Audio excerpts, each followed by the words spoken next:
প্রথম ঋদ্ধনি যেটাকে বলা হয় LUBB কখন হয়? নিলয়ের সংকোচনের শুরুতে।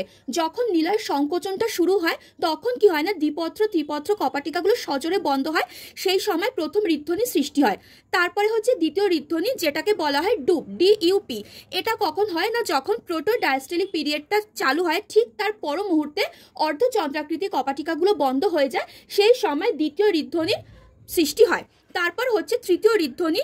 এটা কখন হয় না, নিলয় প্রসারণের প্রথম ভাগে, যখন নিলয়টা প্রসারিত হয় ঠিক প্রথম দিকে কি হয় না, যে কপাটিকাগুলো প্রথম দিকে বন্ধ ছিল সেগুলো খুলে যায় এবং রক্তটা মানে একদম প্রচন্ড বেগে তোমার অলিন্দ থেকে নিলয় আসে, যার ফলে এই তৃতীয় ঋদ্ধনিটা সৃষ্টি হয়। অ্যান্ড লাস্ট হচ্ছে চতুর্থ ঋদ্ধনি। এটা যখন নিলয় প্রসারণটা শেষ পর্যায়ে চলে আসে ঠিক শেষ ভাগে কি হয় না, তোমার যে বাকি যে রক্তটা থাকে সেই রক্তটা তোমার অলিন্দ থেকে নিলয় চলে আসে। মানে এটা বলতে পারো নিলয় প্রসারণের শেষ ভাগ, মানে অলিন্দের আর কি সংকোচনের প্রথম ভাগে এই চতুর্থ ঋদ্ধনিটা সৃষ্টি হয়।